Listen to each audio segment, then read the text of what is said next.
নবীজির মৃত্যুর সময় জিব্রাইল আলাইহিস সালাম আসলেন, এসে নবীজিকে সালাম দিলেন আর বললেন, হে আল্লাহর রাসূল, আল্লাহ আপনাকে সালাম দিয়েছে আর জানতে চেয়েছে আপনি কেমন আছেন।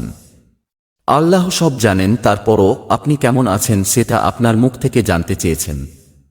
নবীজি সাল্লাল্লাহু আলাইহি সাল্লাম বললেন, আমি বড়ই কষ্টের ভিতর আছি, অসুস্থ অবস্থায় আছি। তখন জিব্রাইল আলাইহিস সালাম বললেন, ইয়া রাসূলুল্লাহ সাল্লাল্লাহু আলাইহি ওয়াসাল্লাম, আমার সাথে আজ একজন নতুন ফেরেশতা এসেছে, যে ফেরেশতা কোন মানুষের কাছে আসার জন্য কোন দিন অনুমতি চায় নাই আর কোনোদিন অনুমতি চাইবেও না, শুধু আপনার অনুমতি চায় আপনার কাছে আসার জন্য। আর সে ফেরেশতার নাম মালাকুল মউত।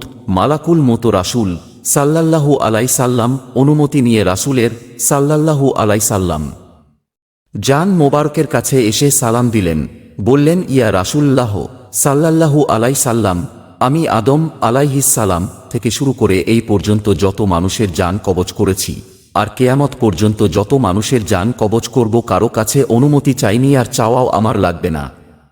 কিন্তু আজকে আসার সময় আল্লাহ বলেছেন আমি যেন আপনার অনুমতি চাই। নবীজি বললেন, মালাকুল মউত, আমি যদি অনুমতি না দেই? মালাকুল মউত বলে, ইয়া রাসূলুল্লাহ, আল্লাহ বলেছেন যদি অনুমতি না পাও ফিরে এসো। আল্লাহু আকবার।